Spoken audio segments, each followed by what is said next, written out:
ఉన్నటువంటి నియోజకవర్గాలు ఇక్కడ మొత్తం నియోజకవర్గాలు మనకి 15 నియోజకవర్గాలు ఉన్నాయి. 15 నియోజకవర్గాల్లో మనకి భీమిలి, విశాఖ తూర్పు, అలాగే విశాఖ దక్షిణ టీడీపీ జనసేన గెలవబోతుంది. విశాఖ దక్షిణ నుంచి జనసేన, సౌత్ నుంచి జనసేన పోటీ చేస్తుంది. జనసేన అక్కడ గెలిచే అవకాశం కనపడుతుంది. టీడీపీ భీమిలి నుంచి, విశాఖ ఈస్ట్ నుంచి టీడీపీ గెలవబోతున్నట్టుగా మనకి ఎగ్జిట్ పోల్ సర్వే తెలుస్తుంది. గాజువాక నుంచి టీడీపీ గెలవబోతుంది. ఇక్కడ గతంలో పవన్ కళ్యాణ్ పోటీ చేసి ఓడిపోయారు. ఇక్కడ టీడీపీ గెలవబోతుంది. ఇక అనకాపల్లి నుంచి జనసేన పోటీ చేస్తుంది. అక్కడ జనసేన గెలవబోతోంది. పెందుర్తి నుంచి జనసేన పోటీ చేస్తుంది. అక్కడ కూడా జనసేన గెలవబోతుంది. యలమంచిల నుంచి కూడా జనసేన గెలవబోతుంది. పాయకరావుపేట టీడీపీ ఖాతాలో పడబోతున్నట్టుగా మనకి ఎగ్జిట్ సర్వేలో తెలుస్తుంది. ఇక టఫ్ ఫైట్ ఉన్నటువంటి ప్రాంతాల్లో వైసీపీకి ఎడ్జ్ కనపడుతుంది. వైసీపీకి డ్యామ్ షూర్గా గెలిచేటటువంటి స్థానాలు ఎక్కడ కనపడలేదు, కానీ ఎక్కడైతే టఫ్ ఫైట్ ఉందో ఆ టఫ్ ఫైట్ ఉన్నటువంటి ప్రాంతాల్లో వైసీపీ గెలవబోతున్నట్టుగా మనకి ఎగ్జిట్ పోల్ సర్వే చెప్తుంది. అది నర్సీపట్నం, ఇక్కడ టఫ్ ఫైట్ ఉంది, కానీ ఇక్కడ టీడీపీకి ఎడ్జ్ కనపడుతుంది. పాడేరు ఎస్టీ కాన్స్టిట్యున్సీ, ఇది ST reserved constituency, tough fight ఉంది, ఇక్కడ వైసీపీకి ఎడ్జ్ కనపడుతుంది. మాడుగుల టఫ్ ఫైట్ వైసీపీకి ఎడ్జ్ కనపడుతుంది.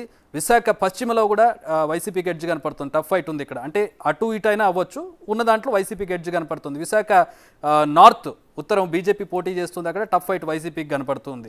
ఏంటి ఇక్కడ టీడీపీ, ఇంతకుముందు మనం టీడీపీ ఎలా అయితే శ్రీకాకుళం ఉండు, విశాఖలో కూడా టీడీపీకి మంచి పట్టున్నటువంటి జిల్లా అది. అక్కడ ఉన్నటువంటి స్థానాలు చాలా విశాఖలో టీడీపీకి మంచి కంచుకోట లాంటిది. అలాంటిది లాస్ట్ టైం విశాఖలో బాగా నష్టపోయింది, కానీ ఈసారి రీగెయిన్ చేస్తున్నట్టు కనపడుతుంది. వైసీపీ బాగా నష్టపోతున్నట్టు కనపడుతుంది.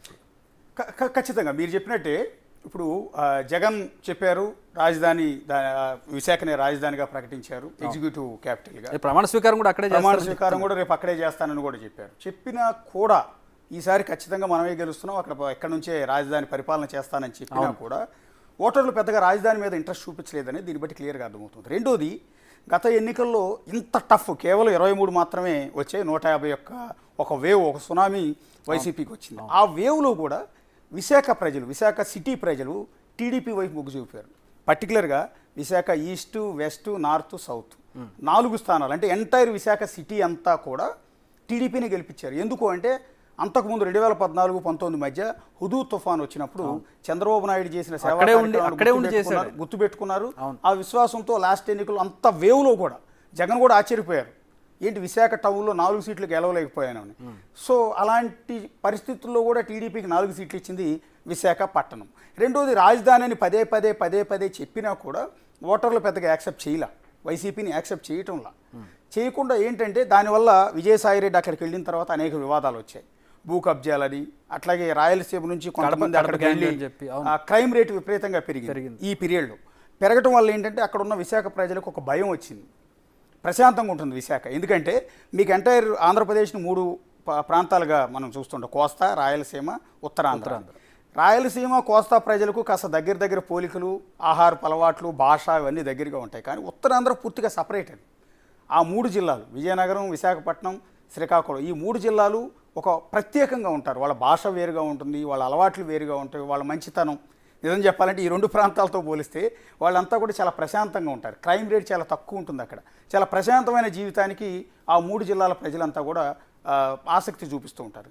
అలాంటి విశాఖపట్నంలో అలజడి మొదలైంది గత 5 ఏళ్లలో. భూ కబ్జాలు కావచ్చు, అనేక అలిగేషన్స్ కావచ్చు, కుంభకోణాలు కావచ్చు, క్రైమ్ రేట్ విపరీతంగా, మర్డర్లు పెరగటం, వీటన్నిటి నేపథ్యంలో భయపడిపోయారు. అందువల్ల మాకు రాజధాని వద్దు, ట్రాఫిక్ విపరీతంగా పెరిగిపోయింది. అంతకుముందు ప్రశాంతంగా ఉండేది వైజాగ్, ఎయిర్పోర్ట్కి వెళ్ళాలంటే భయపడే పరిస్థితి వచ్చింది. ఇంకోటి, వైజాగ్ను కొత్తగా డెవలప్ చేయక్కర్లా, ఒక క్యాపిటల్ అని చెప్పి కొత్తగా డెవలప్ చేయక్కర్లేదు. ఎందుకంటే ఆంధ్రప్రదేశ్ మొత్తంలో పెద్ద సిటీ విశాఖపట్నం, బాగా డెవలప్డ్ సిటీ కూడా విశాఖపట్నమే. అందుకనే ప్రజలందరూ కూడా రిటైర్డ్ అయిన తర్వాత వచ్చి వైజాగ్లో సెటిల్ అవడానికి ఇంట్రెస్ట్ చూపిస్తారు. అలాంటి వైజాగ్ను కొత్తగా ఎవరు డెవలప్ చేయక్కర్లేదు, ఎందుకంటే నార్త్ ఇండియన్స్ కూడా చాలా ఎక్కువ మంది ఉంటారు. ఇండియన్ నేవీ అక్కడే ఉంటుంది, ఎయిర్ ఫోర్స్ బెంగాల్ నుంచి వచ్చి సెటిల్ అయ్యి అక్కడ చాలా కల్చర్. ఈ ఇండియన్ నేవీ వల్ల కావచ్చు, ఎయిర్ ఫోర్స్ వల్ల కావచ్చు, వీటన్నిటి వల్ల ఎక్కడెక్కడ స్టేట్స్ ప్రజలంతా కూడా అక్కడ ఉంటారు. అక్కడ మిక్స్డ్ ఒక ఇండియా, అదొక మినీ ఇండియా లాంటిది ఒక విధంగా చెప్పాలి. ఆల్రెడీ డెవలప్డ్ అండ్ ఎస్టాబ్లిష్డ్ అనేక పరిశ్రమలు ఇక్కడ ఉన్నాయి. కేంద్రానికి సంబంధించిన అనేక పరిశ్రమలు అక్కడ ఉన్నాయి. ఫార్మా పరంగా అక్కడ డెవలప్ అయింది, ఐటీ డెవలప్ అయ్యి ఉంది. సో ఇలాంటి పరిస్థితుల్లో మీరు కొత్తగా వచ్చి మమ్మల్ని డెవలప్ చేసే అవకాశం లేదు, మీరు రావడంలో మేము ఇబ్బంది పడతాం, మాకు రాజధాని వద్దు అన్న ఈక్వేషన్ కొంత అక్కడ మనకు కనపడింది. సో దానివల్లే రాజధాని అని చెప్పినా కూడా రాజధానిని ఒక పారామీటర్గా అసలు కన్సిడర్ చేసినట్టుగా కూడా అర్థం కావట్లా. దానికి తోడు రుషికొండ లాంటి వివాదాలు, రుషికొండ అంశం, రుషికొండను తవ్వేశారు ప్రభుత్వం అనేది బాగా ఇంజెస్ట్ అయిపోయింది. సో వైసీపీ మళ్ళీ అధికారంలోకి వస్తే కొండలు గుట్టలు మొత్తం తవ్వేస్తారు, భూ కబ్జాలు ఉంటాయన్న భయం వాళ్ళందరిలో కూడా వచ్చింది. ఇది మనం అంటున్న మాట కాదు, వాళ్ళందరూ అంటున్నారు. అది ఇక్కడ రిజల్ట్లో క్లియర్గా కనపడుతుంది. ఎందుకంటే వైసీపీకి అదంతా వ్యతిరేకమే. తర్వాత 5-6 సీట్లు వైసీపీకి ఎలా వచ్చాయి అంటే ఏజెన్సీ ఏరియా పర్టికులర్గా మీరు చదివిన దాంట్లోనే క్లియర్గా ఉంది. ఏజెన్సీ అంటే పాడేరు కావచ్చు, అరకు కావచ్చు, ఇలాంటివన్నీ కూడా ఏజెన్సీ ఏరియా. అక్కడ నీకు ఎస్సీ ఎస్టీ ఓట్లు చాలా ఎక్కువగా ఉంటాయి. ట్రైబ్ ఓట్లు మీకు ట్రైబ్ ఓట్లు చాలా ఎక్కువగా ఉంటాయి. ట్రైబ్ ఓట్లలో క్రిస్టియానిజం కన్వర్షన్లు చాలా ఎక్కువగా ఉన్నాయి. గతంలో రాజశేఖర రెడ్డి ఉన్న టైంలో కూడా చాలా పెద్ద వివాదం ఉంది. బలవంతపు మత మార్పిళ్ళు అనే వివాదం చాలా ఎక్కువగా ఉంది. అందువల్ల కన్వర్టెడ్ క్రిస్టియన్స్ అంటే ట్రైబ్లో కన్వర్టెడ్ క్రిస్టియన్స్ చాలా ఎక్కువగా ఉంటారు. ఆటోమేటిక్గా ఆ ఎస్టీలు వైసీపీ వైపు ఎక్కువగా మొగ్గు చూపుతారు. దానికి ఈక్వేషన్స్ ఏంటనేది అందరికీ తెలుసు. అందువల్ల ఈ పాడేరు కావచ్చు, అరకు కావచ్చు, ఇలాంటి కాన్స్టిట్యున్సీలు కొట్టడం అనేది చాలా కష్టంగా ఉంది. కాకపోతే పాయకరావుపేట చాలా స్ట్రాంగ్ వైసీపీ. అలాంటి చోట టీడీపీ గెలవటం అనేది వెరీ ఇంట్రెస్టింగ్ అని చెప్పాల్సి ఉంటుంది. రైట్. ఇక్కడ జనసేనకు కూడా బాగా ఎడ్జ్ కనపడుతుంది. పోటీ చేసిన అన్ని దగ్గరలో కూడా దాదాపు జనసేనకి మీకు ఆటోమేటిక్ ఈక్వేషన్ కదా. మీకు అక్కడ టీడీపీ జనసేన కలిసినాయి. మీకు వైజాగ్ అనేది ఒక ప్రత్యేకం. ఎందుకంటే గతంలో వైజాగ్ ఎంపీగా స్వయానా జగన్మోహన్ రెడ్డి 2014 ఎన్నికల్లో స్వయానా జగన్మోహన్ రెడ్డి వాళ్ళ తల్లిగారైన విజయలక్ష్మి గారిని అక్కడ ఎంపీగా బరిలోకి దింపారు. కానీ ఓటర్లు తిరస్కరించారు. భారీ మెజార్టీతో ఖమ్మంపాటి హరిబాబు గెలిచారు బీజేపీ తరఫున సీట్ ఇస్తే. సో అలాంటి ఈక్వేషన్స్ ఉన్న వైజాగ్లో ఈసారి రాజధాని ఈక్వేషన్ వర్కౌట్ కాలేదు. ఇలాంటి అలిగేషన్స్, భూ కబ్జాలు ఇవన్నీ ఉన్నాయో విజయసాయిరెడ్డి లాంటి వాళ్ళ ఎఫెక్ట్ కూడా చాలా ఎక్కువగా ఉంది. రుషికొండ లాంటి ఎఫెక్ట్. ఒక రుషికొండ 4-5 కాన్స్టిట్యున్సీలు ఓడిచ్చిందని చెప్పాల్సి ఉంటుంది. ఒక రుషికొండను తవ్వటం అనేది ఖచ్చితంగా ఒక 4-5 నియోజకవర్గాల మీద ప్రభావం చూపించింది. అట్లాగే మీరు చెప్పినట్టు భీమిలి ఆల్రెడీ అది గతంలో టీడీపీకి చాలా మంచి పట్టున్న సీటు. గత ఎన్నికల్లో ఓడిపోయారు. ఈసారి అక్కడ నుంచి గంటా శ్రీనివాసరావు పోటీ చేశారు, గెలుస్తున్నారు. ఆయన సెంటిమెంట్ బాగా వర్కౌట్. విశాఖ తూర్పు ఓడించడం అనేది ఎవరి వల్ల సాధ్యం కాదు. అక్కడ ఉన్న వెలగపూడి రామకృష్ణ బాబును ఓడించడం అనేది చాలా స్ట్రాంగ్ పర్సన్. అసలు ఏ పార్టీ తరఫున కాదు, ఇండిపెండెంట్ గా పోటీ చేసిన గెలిచే నేమ్ బ్రాండ్ అక్కడ ఉంది. యా, దక్షిణం జనసేన గెలుస్తుంది, ఉత్తరం బీజేపీ టఫ్ ఫైట్, విష్ణుకుమార్ రాజుకి ఇచ్చారు సీటు. సో ఇది టఫ్ ఫైట్ అనేది వెరీ ఇంట్రెస్టింగ్. ఎందుకంటే విశాఖ సిటీలో ఆల్రెడీ మొన్న అంత వేవ్లో కూడా టీడీపీని గెలిపించిన ఓటర్లు ఈసారి కాస్త టఫ్గా ఉంది. యా, అది కొంత ఇంట్రెస్టింగ్ ఎలిమెంట్ అది చెప్పాల్సి ఉంటుంది. అలాగే విశాఖ పశ్చిమ కూడా టఫ్ ఫైట్ వైసీపీకి ఎడ్జ్ ఉంది. అంటే బీజేపీకి సీటు కేటాయించిన చోట విష్ణుకుమార్ రాజు ఉన్న చోట కూడా వైసీపీకి ఎడ్జ్ ఉంది. అంటే విశాఖ పశ్చిమ కూడా కోల్పోవటం అనేది టీడీపీకి చాలా మైనస్. ఎందుకంటే వాళ్ళ సిట్టింగ్ స్థానాలు కోల్పోవటం అనేది చాలా ఇబ్బందికరమైన అంశం ఆ పార్టీకి. అట్లా గాజువాక లాస్ట్ టైం పవన్ కళ్యాణ్ పోటీ చేశాడు. అక్కడ నుంచి పోటీ చేసాడు. టీడీపీ కూడా పోటీ చేసింది. పవన్ కళ్యాణ్ ఓడిపోయాడు, వైసీపీ గెలిపించి. ఈ రెండు పార్టీలు పోటీ చేయడం, ఓట్లు గెలిచేయడం వల్ల పవన్ కళ్యాణ్ ఓడిపోయాడు, టీడీపీ ఓడిపోయాడు. అల్టిమేట్గా వీళ్ళిద్దరు కొట్టుకోవడం వల్ల వైసీపీ అభ్యర్థి గెలిచాడు. ఈసారి మళ్ళీ అది టీడీపీ గెలుస్తుంది, ఎందుకంటే జనసేన సపోర్ట్ ఉంది కాబట్టి. అట్లాగే చోడవరం టఫ్ ఫైట్ ఉంది.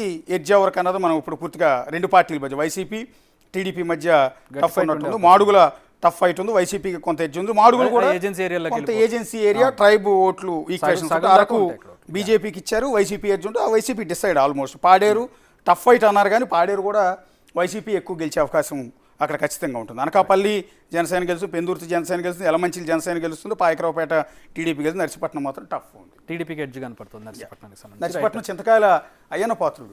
సో గత 5 ఏళ్లలో చాలా సఫర్ కూడా అయ్యాడు, గవర్నమెంట్ చాలా సఫర్ అయ్యాడు. సో చింతకాయల అయ్యన్న పాత్రుడు గతంలో ఆ నియోజకవర్గంలో చాలా కష్టపడ్డాడు, చాలా బాగా డెవలప్ చేశాడు. నిజానికి గత ఎన్నికల్లో ఓడిపోవడం అనేది అతను కూడా ఊహించింది. ఎందుకంటే 40 ఏళ్లకు పైగా రాజకీయంలో ఉన్నాడు, ఒకే పార్టీలో ఉన్నాడు.